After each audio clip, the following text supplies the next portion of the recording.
Bueno, en la parte final de la clase vamos a ver qué es eso de la inactivación del canal de sodio y cómo está vinculado a algo que vieron en secundaria, que es el periodo refractario. ¿Mm?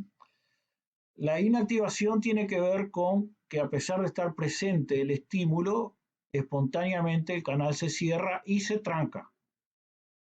Vieron que es distinto a estar solo cerrado, está trancado. ¿Mm?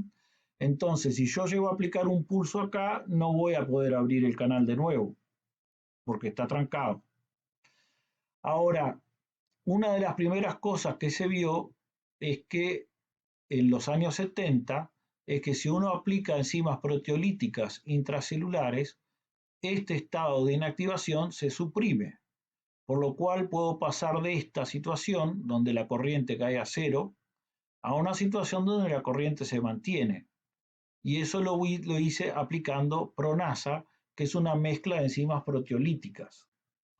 Cuando comparo los trazos, este es el control y esto es con Pronasa. ¿Qué hizo la Pronasa? Removió la inactivación del canal de sodio. Y esto fue la primera evidencia que hubo de que esa cosa putativa de los años 50, que es el canal de sodio, es en realidad una proteína, o al menos lo que tiene que ver con la inactivación. Esto se debe a un componente proteico porque se remueve por cosas proteolíticas, y un experimento que acá no se muestra, pero que se hizo en este trabajo también, fue aplicar un guión positivo a estos donde no tenían inactivación. Si aplican un ion positivo sumamente pesado y grande como el pancuronio, volvía a estar presente la inactivación. O sea que les decía que era un componente proteico probablemente cargado positivamente por el experimento del pancuronio.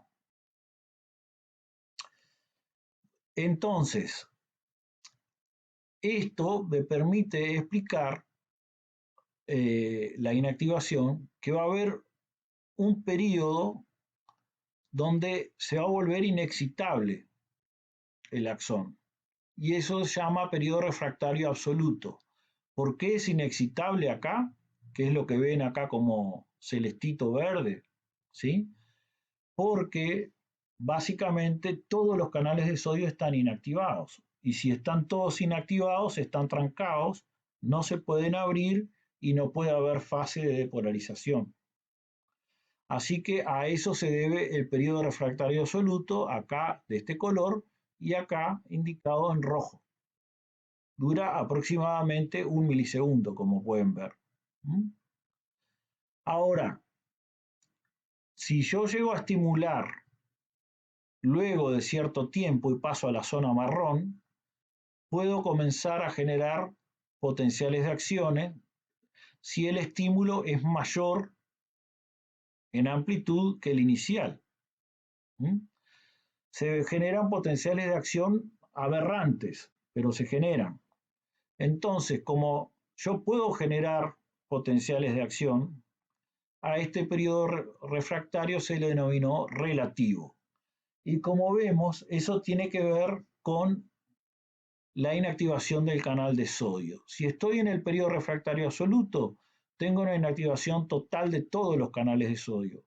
Pero estos, como vimos, se van a ir recuperando de la inactivación hacia el estado cerrado, como recién hablamos hace un momento, por lo cual va a haber, no lo hacen todos al mismo tiempo, y va a haber una recuperación parcial de la inactivación, donde se van recuperando de a poco todos los canales de sodio, y eso constituye el periodo refractario relativo. Si con los dos pulsos que doy miro las corrientes iónicas, puedo tener una constante de tiempo de todo ese fenómeno de recuperación de la inactivación. Entonces acá tenemos los dos pulsos y esta es la corriente de sodio. El segundo pulso vieron que no da nada de corriente entrante, el pico este está eliminado prácticamente. Por lo cual esta separación está dentro de lo que es un periodo refractario absoluto porque no hay nada de corriente de sodio. Si voy a 3 milisegundos, comienzo a ver un piquito. Si voy a 7,5 veo que el pico aumenta más y en 12,5 las corrientes se vuelven prácticamente indistinguibles a las que tenía con el pulso 1. Entonces, si yo comparo el pico del pulso 2 en relación con el pico del pulso 1, que es lo que se ve acá, veo que la relación va tendiendo a 1 en función del tiempo, y este es el intervalo de recuperación, y eso va a tener cierta constante de tiempo tau h. Esa constante de tiempo de recuperación es la que veo que es igual al periodo refractario relativo. Entonces, el curso temporal de la recuperación de la inactivación se puede ver con un protocolo de 2 pulsos e indica que el periodo refractario se debe a la inactivación del canal de sodio y cuando están todos inactivados es absoluto, cuando están parcialmente recuperados es relativo.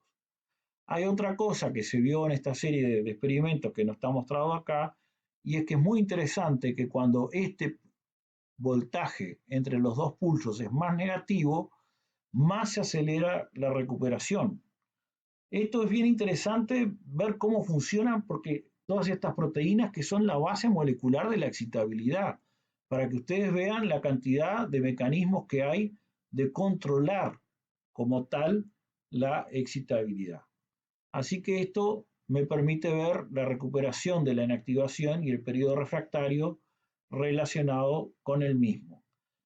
Como final, vamos a ver un resumen de los conceptos con una simulación del general de cómo se produce el potencial de acción. Bueno, entonces, a manera de resumen, supongamos que acá tenemos una neurona y para estudiar cómo se generan los potenciales de acción, vamos a insertar primero 2 electrodos en esta neurona. Uno que pueda registrar el potencial de membrana y otro que permita inyectar corriente. Esto es lo que vimos como clampeo de corriente. Este va a ser usado para enviar a la membrana a voltajes más positivos de polarizantes o más negativos, voltajes hiperpolarizantes.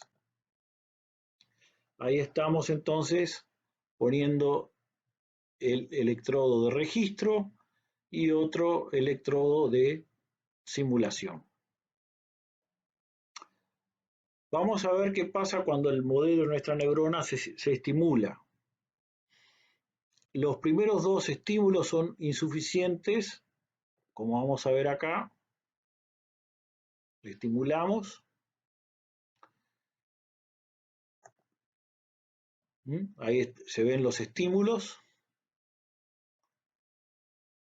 Y vemos cómo se propaga luego todo por el axón.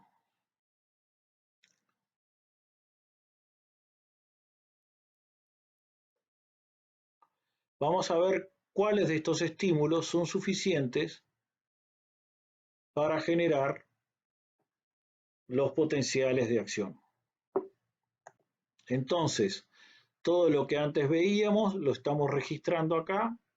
Vemos que con los estímulos hiperpolarizantes tenemos estas respuestas que vemos acá. Continuamos el experimento.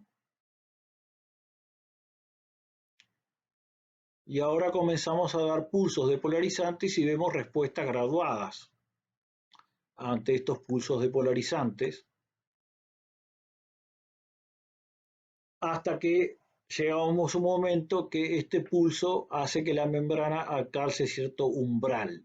Ese umbral, como vimos, está definido por el momento en que la conductancia del sodio se vuelve mayor que las conductancias de potasio y la conductancia de Lick.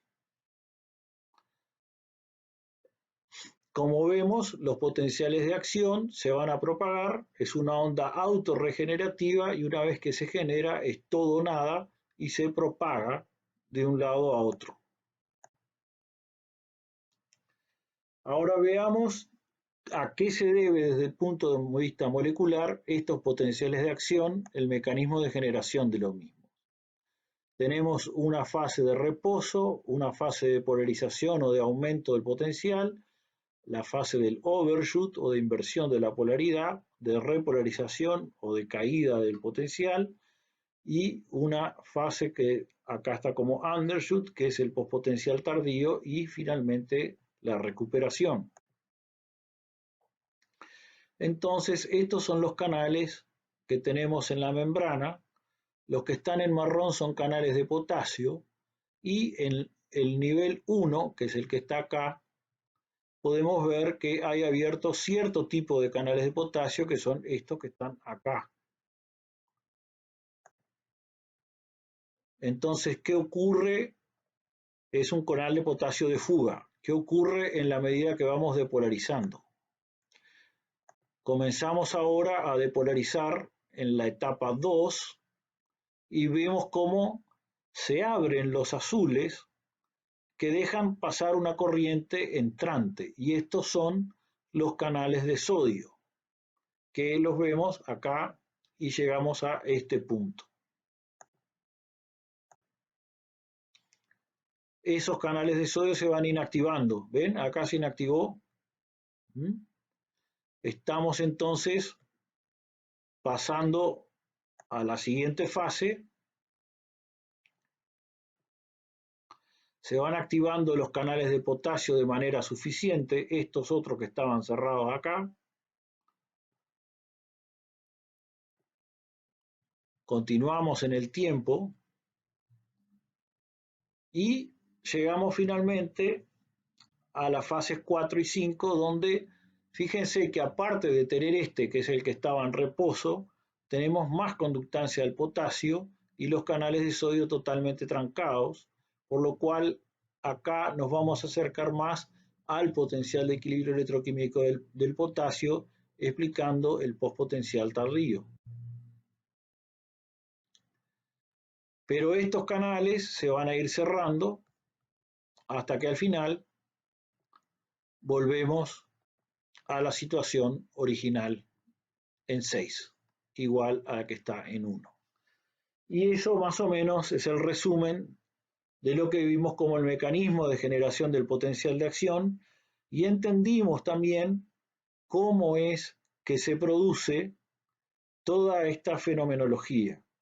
O sea, una vez que uno ve una onda de información, cómo puede extraer información de qué canales componen dicha onda y cómo se produce la activación o deactivación de los mismos en la membrana. No sé si tengo tiempo, les voy a hacer una simulación matemática de los potenciales de acción para que lo vean.